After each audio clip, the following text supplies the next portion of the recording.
glass. I think this is quite interesting. Look at the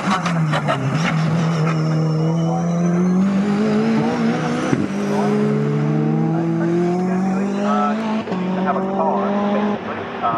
Have a car that there will be some class that you can fit into. It's got to be safe. It needs to have a fire extinguisher.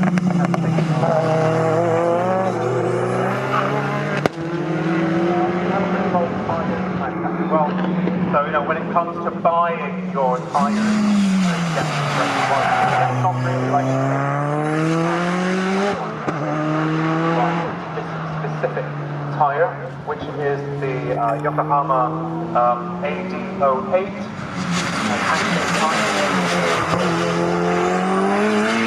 but where we're going with that, yeah, so any car is pretty much eligible. Time Attack provided it's safe and well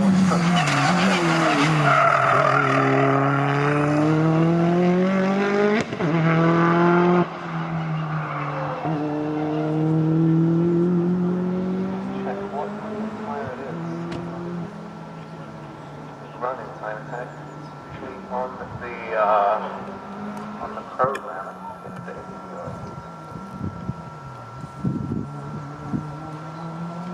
Well, we're watching Josh Barrett make his way through towards Agostini, and then he'll make the short run up towards Hamilton before tackling the remaining section of the infield and through towards Oggies, and then on through Williams, and then takes him onto the Bentley straight. But Simon Norris in that Evo 9, top of the standings, like 1 minute 47, he clocked it about 150 miles per hour down the Bentley straight. So, yeah, massively quick.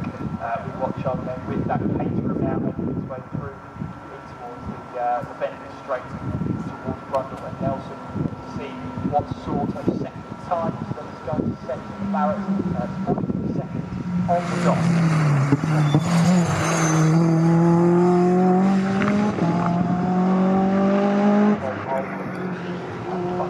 Really work tandem through this high speed section.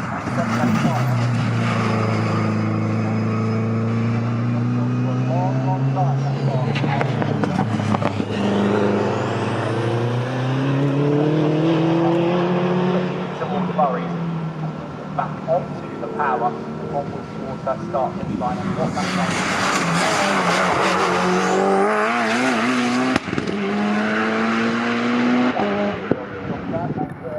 131.8 miles per hour down the so sorry, an important correction there on the control tires, the AO on control tires for the steering. So both the racing Hondas and the both the Pro cars now are going to run slicks as well. But I just remembered what I was saying about the rule book. So yes, if you want to get involved in Time Attack, go take a look at the rule book. That's very important. But the technical regulations, like we discussed earlier, for a car to fit into a class, it needs to kind of fit certain criteria. That's fine. And it's quite explains in detail about the aero and the engine rules and so on per class. But the Pro Extreme class that Simon Norris is in, the only car that we have in the Extreme class today, if you look at the technical regs for the Extreme class, it's basically each one, like subheading, like let's say aero,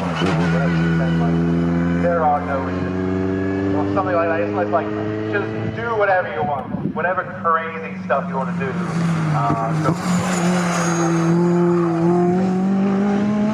whatever. So I think that's quite funny, where most of the other classes have some quite specific information in there. When you look at the Pro Extreme class, it's just like, no, do whatever you want, which has always tickled me. So yes, and you can see that bearing fruit there with Simon Norris at the moment.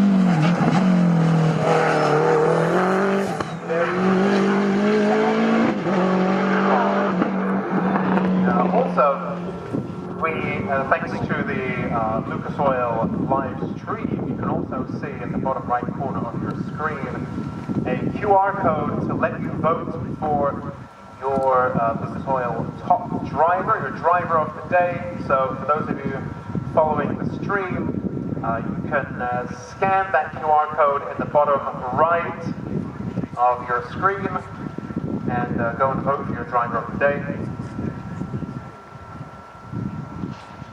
Ilya Krylov there. Interesting. So I was actually talking. Ilya's a good buddy of mine outside the Time Attack, and I mentioned to him that in these pro classes you can actually run different headlights and so on. In the lower classes you need to run, standard bodywork, standard headlights. In the pro classes you could do some different stuff here. And a lot of the cars now run these little LED strips as headlights. And in the previous rounds, I couldn't quite tell. These LEDs on Ilya's car were so small that from the commentary box, I couldn't quite tell whether his headlights were on or off, whether he was indicating or what, because, the small little dinky LEDs. And I think he had that feedback from a few places. He went out and thought about it.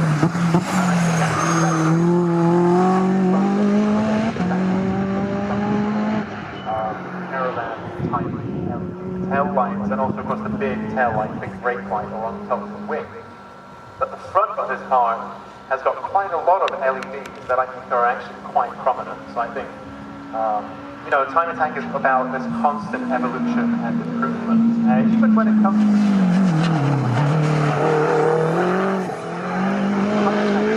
very important because your lights, if you were following earlier on in the morning, we were discussing the problems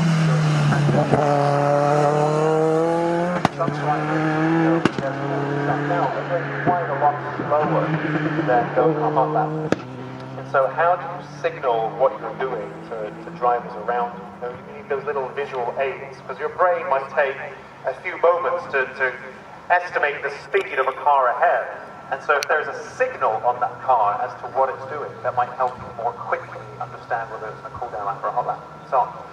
And so we have this etiquette and this system of lights, where if your headlights are on, that means you're on a hot lap. And so a car ahead, if they're on a cool lap and they see a car coming up with its headlights on, they know to get out of the way. It's all very, very sporting and very collaborative approach. And likewise, on the back of a car, to signal that it's on a cool down lap and going slowly, it has the little red flashing LED. So the red flashing LED on the back of the car signals that that driver is ready to yield the line and move offline to let through a car that has its headlights on and is on a hot lap. So there's this system that drives covered. And so it's very important that, if we have standard headlights in the lower classes, that's fine. But as we move up into the extreme and the pro classes,